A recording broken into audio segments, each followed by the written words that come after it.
So you bring up a lot of sort of quotes in your show. Tell me about date them till you hate them. First of all, do not misunderstand me, right? Misunderstood. I don't ever want anybody to hate anybody. It's just a very loving, playful way to say, give somebody a chance. Like you said, let them grow on you. Let me have a phone conversation and connect to the person and the personality before my eyes feast on you, because the eyes are very deceiving. We like what we see. You're always going to see somebody more appealing than you, whatever you have. Even when you get married, it doesn't go away. It's not like you're going to get married and your person will be the most appealing person to you. You will still look around and go, Right.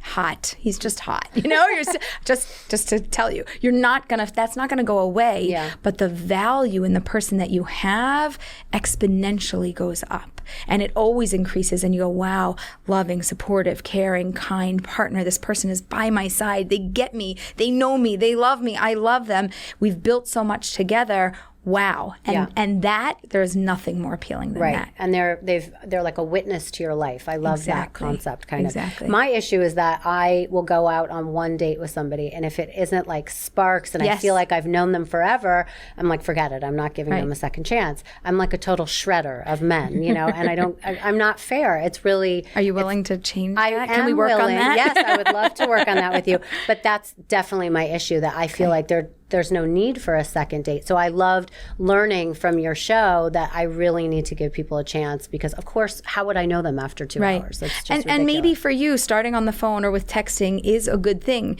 because it's kind of like a love is blind thing where we don't see each other. You maybe have seen a photo so you know something, but I would tell you also, don't Google stalk them. Just let it be. Get to know the person and see if there's chemistry. And then when you meet them in person and you're like, woo, it throws you for a loop. I've had people that I've worked with over years, and I haven't seen them. I just have virtually spoken to them. And then when I see them in person, my brain actually, I'm like, wait, talk. I'm closing my eyes. Talk. Oh, okay. Oh, there you are. Right. And then I open my eyes and I'm like, oh, your face does not look familiar to me. You don't feel comfortable to me. But when I close my eyes, I feel you. I know you. So I would tell you to try that. Okay, thank you. You also talk in the show about the no touching rule. Tell everybody about that. And I'm not going to botch the way you say it. How do you say it? It's called Shomer Nigia. Okay. And it's about guarding our touch. And I think this gets like a lot of kickback, and people are like, what? Because I know what people are doing. They're sleeping with each other on a first, second, or a third date.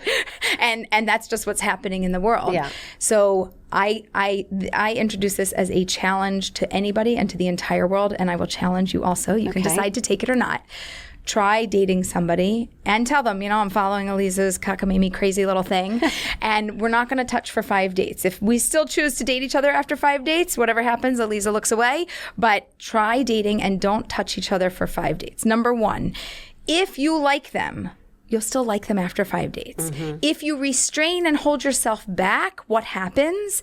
Actually, the sexual chemistry and the tension between you builds. So as much as you're drawn to the person on a first, a second, a third date, by the 5th date, if you have not touched them, you're going to be going crazy if it's an excellent match. And what I know is you touched hearts first. I know you like each other. I know you like the personality, and I know you like what's going on because you didn't touch them and you stuck around for 5 dates. And if you don't like them, so why do I have to be touching everybody in the world? Like, you don't have access to me. It's kind of like, like you go to a celebrity party and not everybody gets to meet and greet and shake hands. You just like wave from afar and take a photo, right? Like, that's it. We meet and greet, and if we have a connection, great. After 5 dates, if there's something there, I did you a favor, because the chemistry that you're going to have on date 6, I'm just telling you, it's better than any date 2. I get it, but I think, do a lot of women complain to you that, I'm not sure the guy will stay around that long? I mean, there's so many and do you know what all the men options. tell me? Because I work with tons of men. They're like, if I'm interested, they go, I would stick around for 10 dates. Wow.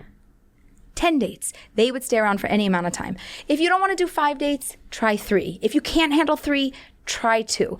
It's a concept, but I'm just telling you, it lures people in and it draws them in. It also separates the men from the boys and the girls from the women. If you also don't know, how else are you going to gain clarity? Right. Do you know if you like them because you like how they touched you on the inside or on the outside? I know after 5 dates, you like both. I know. Got it. I know, because you'll end up touching, and hopefully that'll work, and you'll have already connected personality, values, goals. And if you're not busy touching, you are going to be busy talking. Now, may I ask you a personal question? Yeah. Did you follow that with your husband? I did. Wow. I did. So we and we had a short dating engagement here, but we dated for 3 weeks. We got engaged, and the first time that we touched was under the wedding canopy. After, like, at the end of the Jewish ceremony, you break a glass, and it's like Mazel Tov. Everybody's so excited. They take the bride and the groom off to a private room, but just before that, he grabbed my hand. He held my hand. Forget about a first kiss. He held my hand. I was like, oh.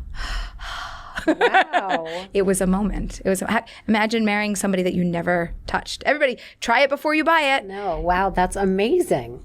Right. I love that you're still together. I think that's amazing. Yeah, 20 years. So you talked earlier about the word soulmates. Do you believe in soulmates? Absolutely. 100%. We're a body and we're a soul. Otherwise, what are we? We're just a body in this world. Soulmates, in the name of what it is, says that we exist more than just where we live today, and that there's a connection.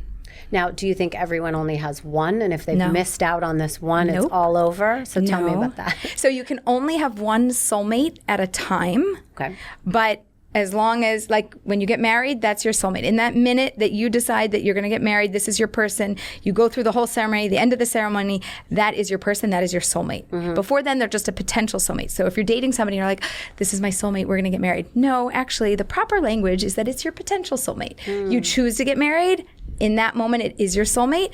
If there's a divorce or somebody passes away or whatever, now your soulmate's no longer here or no longer with you in this world. You can choose to be with somebody else, and then you have another soulmate. Amazing. Okay, I love that idea.